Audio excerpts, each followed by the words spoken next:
You have to start first. Okay, let's try this a little different this time. Ready? Mm-hmm. What do you got for us? So, been, thinking back the end of last year and going into this year, one of like the big underpinnings, I think for a lot of people was like grading when we like went to like the emergency stay-at-home stuff. Mm-hmm. Understandably, I think a lot of districts went to the like less is more approach with stuff, and we're more worried about kids facing the changes of what was happening and what was going on instead of really being super intense about grades. It was such an unknown time. Yeah, and I think for as we did like a lot of surveys and talked to people, that there was like a big worry about grading moving forward and what that was going to look like next year. And I think some parents wanted some more grading type things and wanted some more feedback on things and how kids are doing, and not just like a pass fail. Sure. Right? Which I can understand. You want to know how well your kids are doing or how well your kids are not doing. I get that. But it kind of made me think, especially on the teacher side, people like really worried about grades and how things, and a lot of teachers seem to be worried about, can we grade stuff how we did and stuff like that.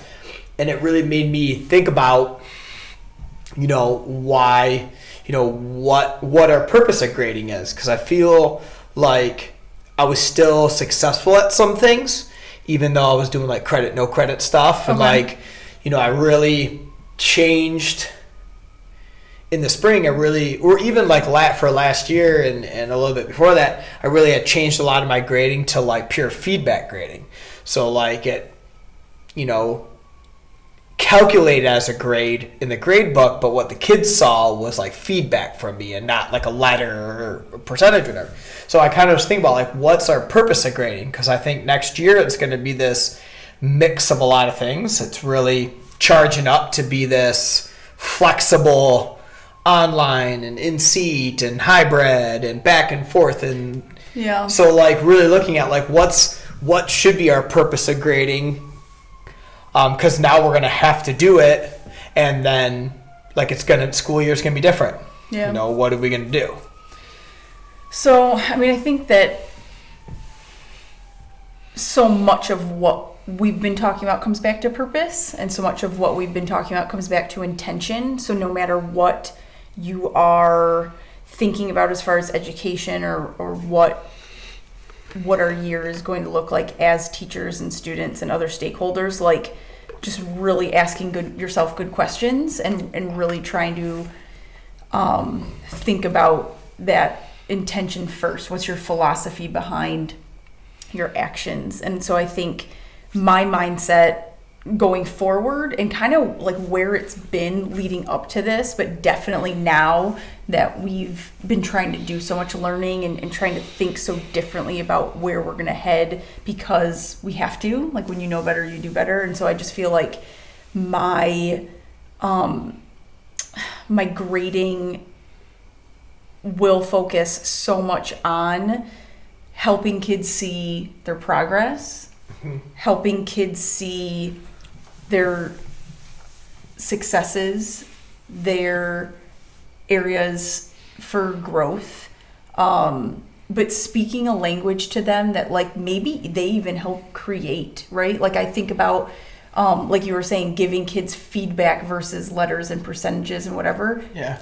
I still made up those terms, like the things I put into our learning management system to like adjust my scale, whatever. It's still the way that I spoke. So while I always considered it a benefit, like, oh, they're going to hear me say these things, it's going to tie to what shows up in the grade book for them or parents or whatever. Like maybe there's something to this idea of like incorporating their voice. Like what does like full credit mean to you? Like, or maybe it's different based on the task. And what is full credit? Like I feel like, this is kind of like maybe a hot takey,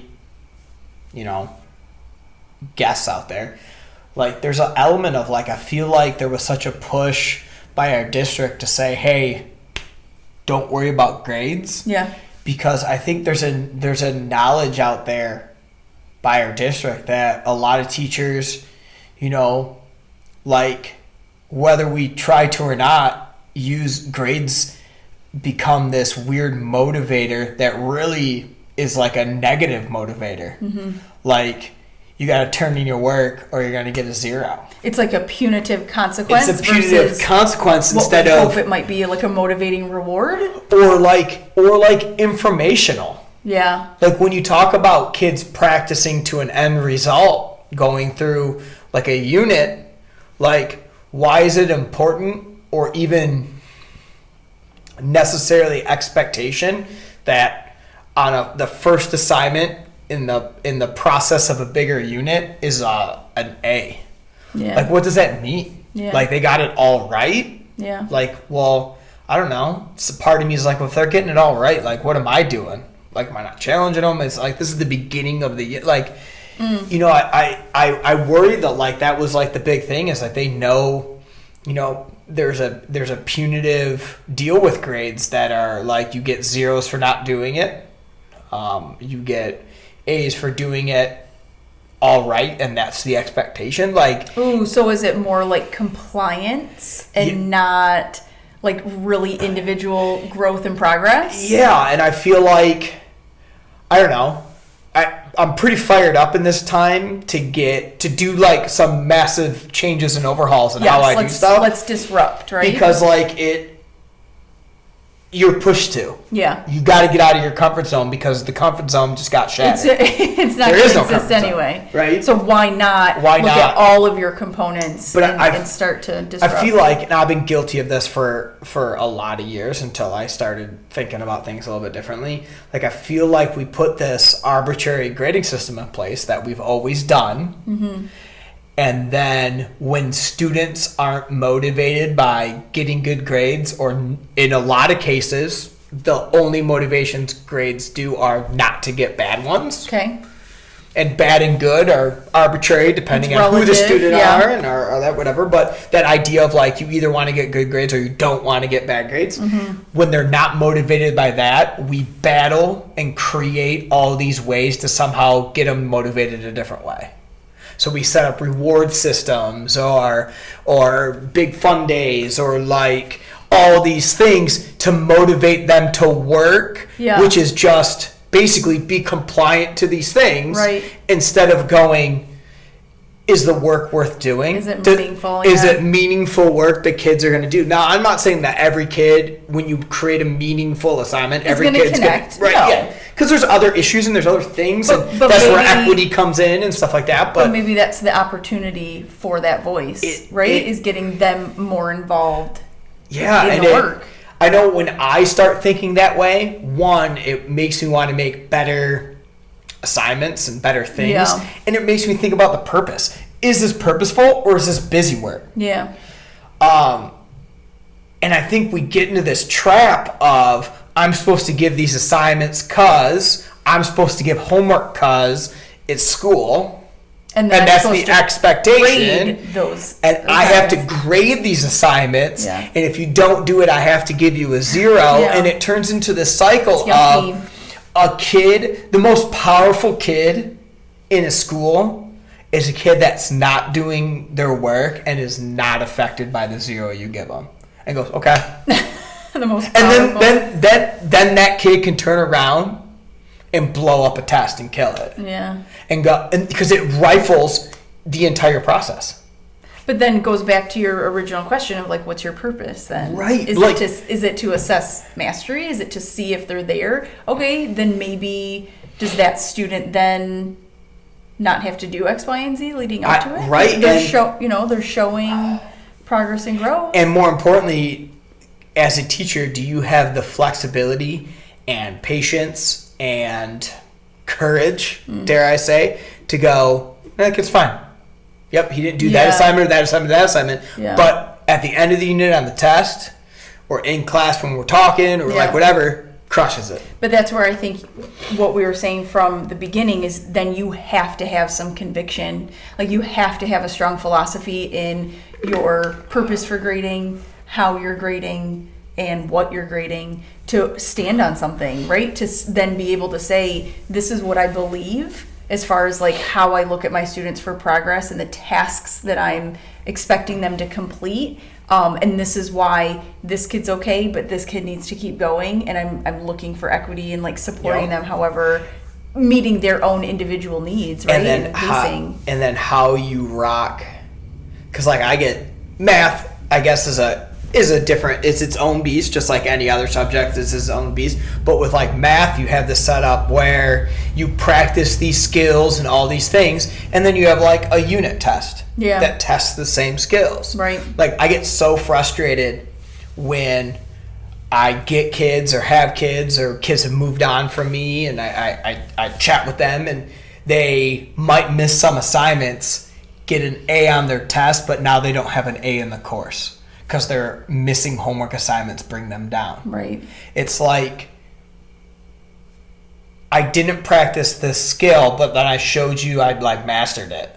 So that starts to turn into grading behavior. 100%. Grading like completion, grading that I just keep coming back to that compliance word again, like not necessarily a skill or a standard or right or like mastery of it's do it because content. You get a grade because I assigned it. But then that makes me think about like whole group versus small group versus individual, like right, like a swiping, this is assignment for everybody. Why couldn't kids have different things that are graded at different times and graded in different ways? Or like, why couldn't they? Or like, I've done this a few times, more in a, I don't want to say secretive, but like in a way, like I did it in my grade book this way to reflect what a student knows, where during the course of the unit, I would mark things as missing, not necessarily like 0, but like I don't have it type thing, like where it affected their grade, but it wasn't a 0 because zeros average was zeros. It can be devastating. Yeah. And then when they took the test, if they got an A, I excused those. Oh, interesting. Okay. But that's showing a more individualized approach, right? To that student. And then on the flip side, because I can understand the idea, like if you show kids that it's basically showing like they didn't have to do the work, they got an A, right? But that's not every kid. There's some kids that can sit in a classroom, do things. A homework assignment is not going to make or break their knowledge. They get it, right? Now, then the other way around was the kid that missed assignments and then like not necessarily bombed it, but got like a C or a D or something on a test, and they're not thrilled with their grade and want to do some work and reassess and go through that procedure of getting retested on a unit. I use like, well, you have to go back to these assignments. You skip these. Here on your test, you didn't do well on those sections either. Yeah. Looks like there's a correlation. There's a correlation there. We got to go back and look at those assignments before we retake the test. And honestly, what that honestly sounds like to me is you're just using like purposeful record keeping, right? It's just it's like glorified record keeping. Yep. You're using your grade book, right, with an intentional purpose to mark things a certain way to show the behaviors, but then you're also looking at the student's growth, mastery, progress to like just adjust the record keeping. Like to me, there's nothing wrong with that. And I know you said secretive because it's like your awareness, but I think if you strengthened that belief system, like you said, you're kind of grappling this with right now, this grading idea. I think if you like built that conviction up, you'd make that vocal. Yeah. And you intentionally like explain to the kids, like, this is how I might approach things, right? Like things, I'm going to meet everyone's needs like individually. Well, and I think the biggest thing, and I know this is a big math deal because of the way a lot of math classrooms are set up and how they're taught.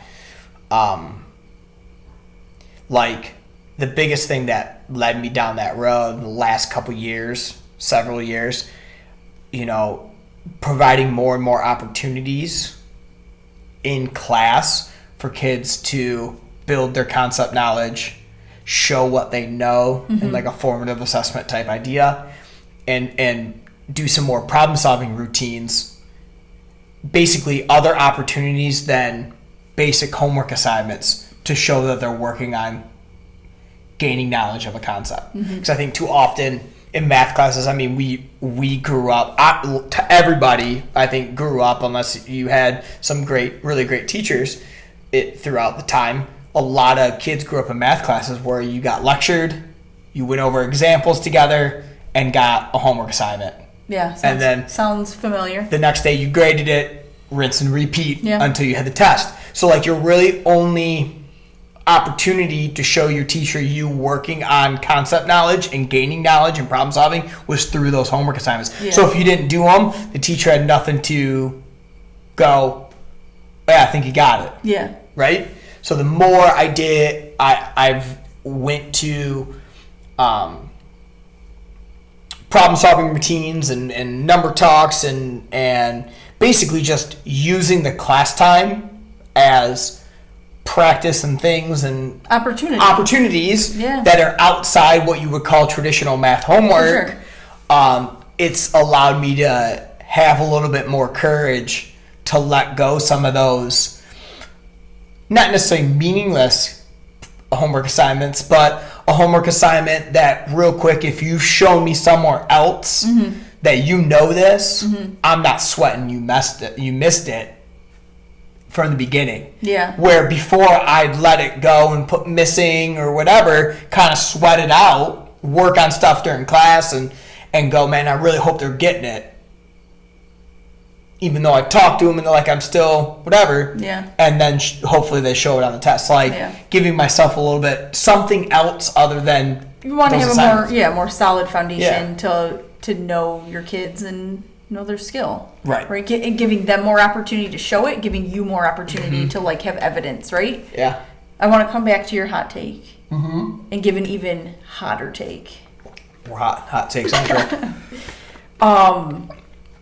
It was like early on at some point, Twitter, Instagram, I don't know where it came from, but I remember seeing this idea of we weren't yet in this world of like what's going to happen in the fall. It was more about like remember finishing that spring stuff? Yeah. Like remember how like this is crazy, like virtual emergency plan, whatever. But like you were saying when you're in your original hot take, so many districts went to credit, no credit, pass, fail, right? Let's not worry about the grading. Let's worry about social, emotional. Let's, worry about their health and safety and keeping connections or whatever. We were in this like such strange time and still are, but whatever. Sure. So I had seen this thing that was saying like, so if we think that the way that we were doing grading in seats pre-COVID was like detrimental in some way or would affect the kids so severely that we need to like get rid of them altogether. Should we go back to grading like that? Like if this is meant to be a system of keeping them like safe and have strong social emotional and feel connected and give them feedback, like make sure they know how they're doing. And should we go back to grading in a traditional sense, or should we use this knowledge to push forward? Yeah. So. And keep, not necessarily credit, no credit, but keep framing it through feedback. Keep giving them progress points like all along the way so that they truly know like where they're at. So. Let's make the hot take not as hot takey and like let me root it in maybe some pedagogy. You're gonna cool it off a little bit. Yeah, cool it off a little bit. Think about the one thing that had us kind of abandoned though with the grading. Assessing. Projects, like big right? Cumulative assessment type things, right? Maybe the summative stuff. Formative all day. Formative all day, but no summative. Okay. They said no summative. Yeah. Right? Use your observations. Use your Zoom discussions. Yep. We weren't doing tests. We're like no papers, right? Yeah. Is that the only time you should be doing grades as we see it? where realistically, because there's that big argument on whether you should give zeros or not, right? Mm-hmm. In basing it more in theory, if you give a summative assessment, all kids take it, right? It happens in class or whatever. It's a project. Like the likeliness of a kid not doing it at all is very low. Okay. So zero's not even there. Mm-hmm. But that grade then is an actual measurement of what they know because it's a summative assessment, right? Yep. So without summative assessments, really, the A, B, C, D, E grading scale, really not useful. Because building up to that summative assessment, you've been giving them feedback. Right. So when you're building up to that summative assessment and you're doing practice, what does really a B mean on a practice assignment? And that's what I want the kids to tell me. On a rough draft for a summative paper. Oh. It's a rough draft. I'm not grading that. Right, but that's what people do. Okay. Right? People do as a way to either reward or punish Completion. Compliance. So, like, what does that mean? What does it mean if I give a kid the first day we do a new concept that's brand new to them and they get a bunch wrong? Now, that's not how I grade practice. I grade practice on, like, attempt and whatever, right? It's not about the wrong, right? It's process and all that stuff. Some people do. Some people grade it for correctness. And spend a lot of time grading homework. Yep, spend a lot of time grading homework in class. Like that's my like rooting your hotter take in maybe some theory that like since we weren't doing summative assessments, those true grades weren't needed because grades are a measurement of knowledge at their, I guess, truest form, maybe, right? Could be. I don't know. I think that goes back to your original question. It does, but what is your purpose? Like, what's the purpose of a grade? To show how much you know, you understand math this much. It's a tough one because I feel like we're in a place where there's an expectation for grading. There will be grades shared with students and parents. That is outside my control. Yep. There will be grades shared quarterly that is outside my control. Mm-hmm. The things I have control over, I want to manipulate those things as best I can to make the grade that I can't get around, because I wouldn't give it if I didn't have to be more meaningful. And I think meaningful how? What does that meaningful to the person giving it, receiving, anyone who sees it. So maybe can we agree first that the arbitrary letters mean nothing? I'd say they could be smiley faces and horseshoes, and they could be the Lucky Charms, and I think you'd have to ask the kids. Like, I know what I think. Right? I think I know. I go, oh, A's at the top, E's on the bottom, C's in the middle, and B, you know what I mean? Like, again, arbitrary. But even then, you look at that can radically change kid to kid, family to family. That's what I'm saying. All of a sudden, B's failing. For sure, but that's what I'm saying. Input. Yeah. Input from the student. Like, let me... in order to make this more meaningful, and I feel like I said, I'm tiptoeing toward this by changing my scale from letters to words, but they were my words. Yep.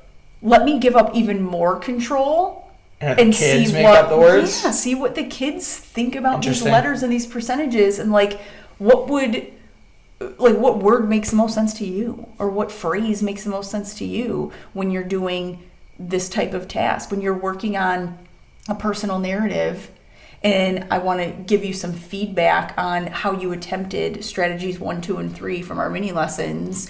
What would that look like? Like, if I said it to you or if you received it, what type of feedback language would make the most sense to your 6th grade minds? Yeah. And then, so say you do all that. You're going through the process. You do those things. Yeah. You get all that language ironed out with the kids, right? You're moving along great. Kids are doing stuff. You use from words they help create and phrases that help feedback, and they can redo stuff and fix it and make it better. Yeah. Summative assessment. Mm-hmm. So summative means like there's no, we're not redoing. This is it. Okay. How do you do? Now, do you still use those same words and phrases, or you go, okay, this is how you did for this unit? I think I ask them again. I think anytime the task feels a little bit different, now this time I could say, all right, now it's your time to show me like you could work through a bunch of these strategies and you really made growth from here to here. What would that sound like? Well, so what I'm getting at is you have to put a grade in. Mm-hmm. We still live in that world. Right. They get a letter grade on that report card. And that's created from your summative assessments. And that's where I was saying there's things out of my control, and that's just like an acceptance thing. But anything that is within my control. But how do you what does that bridge look like? Because if you're putting that much input on the kids, and then you get all the way and they get all these feedback on the things, and then they get this grade, that seems arbitrary. How do you bridge that? I think it's part of the conversation, right? Saying like, hey, there's things, and I remember saying this to my kids last year because I tried some of that feedback language that I created, and I would have to say things like, there's some things that I can't control, and like, on Schoology, you're going to see this. It's going to tie to a letter. It's going to tie to a percentage in your report card. Yeah, but I think let's figure out what that means. Yeah, okay, because that's what I'm looking at. Like, there's things that are we have to give a letter grade or whatever. I don't even know. Honestly, I'm not even sure what it looks like if they get percentage or letter. I can't even remember what their or maybe report, it's both. Or and how many people don't even look at the report cards anymore because they can look at Schoology all along. And see that information right away. But there is a point where all that has to transfer to this grade. Right. And I guess that means that can't be an arbitrary change where it's like, well, it's out of my control. It's got to mean something. Sure. So I guess I think that's another what pushes conversation or part I guess of the conversation. what do you transfer over then, I guess? Do you look at the summative grades after all that practice and go, this is where you ended, this becomes the grade, that's the start of the bridge to the other side? Or do you look at all the practices too and make that the bridge to the letter grade? I don't know. So I go back to I need to still think this through. The kid that gets an A on the test, gets 100% on the test, crushes it. I have no feedback to give them. Yeah. You crushed it, dude. You got even the stuff I threw on there as next level stuff. You crushed it. But you missed these assignments. Should I start the bridge from the assignments he missed and all those things? Or should I start the bridge because he crushed everything?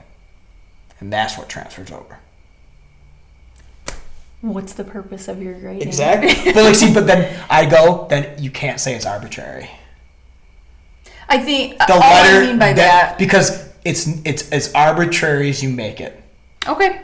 If you make the letter grades if you create this meaning that bridges, it's no longer arbitrary. It's no longer arbitrary. I hear you. I'll accept that. I worry when a district makes a referendum or whatever in a emergency situation. We're going to take away some of assessments and then don't worry about these grades. Because my hot take is they worry that teachers will then be punitive on these practice assignments on these things, give zeros to whatever, and there's nothing to show that you get it ultimately at the end to build yourself back up. Then all it becomes is whether you did your homework or not. And I think at the end of the day, in the situation we were in, there's a lot of kids not doing homework for a lot of reasons. Sure. Right?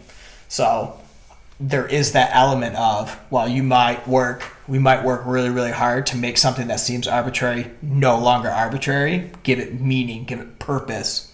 And really the answer to the question, you make grades whatever you want them to be. But if you don't make them anything other than A's for compliance and zeros for not trying or not turning it in, you've made it arbitrary. Or worse yet, you've made it a punishment. Yeah. So I guess that's where it pushed me. Like, am I using my grades as a tool to inform and lift and measure, Right. or giving them purpose? Yep. Or am I using them as as a weapon, as a punishment, as something to be held over a student's head? Yeah. Definitely. And that's my question. Something that we got to keep thinking about. Because I feel like by taking them away, there was an element of we worry about people doing the latter, not the former. Yeah. So, yeah. Thinking a lot about that because, like, it needs to be better. For sure. And I think it's a lot of pieces that it's going to take, like, while this conversation is, like, firing me up and, like, getting me thinking about things, like, I need to Yep. And I think and I hope sit down with it. I hope it leads to a situation where, again, it's a system where there really isn't the policy of grading lets inequity happen. Maybe there's a look at a policy. Why can't, like, instead of the teachers asking, are we going to have normal grading? Why isn't there the question of why does our grading policy stand where in an emergency situation We get rid of them. we get rid of it? Yeah. Why doesn't the policy stand stronger where it can weather some tough storms? It can weather and it can weather bad teachers, and it can weather inequity. Yeah. Because it stands taller than it. We have This is a policy issue. All it tells me is that our grading policy Yeah. isn't strong enough when confronted with the real world. 100%. And that, to me, that's scary because then it's only as good as the person creating it. So, who are the grades benefiting? Why are you grading what you're grading? Yep. What are you grading? And how does our policy and system function to be equitable for all? Yep. And how does it weather? How does it become? And how do you wrap all those things to create a policy that can weather a storm?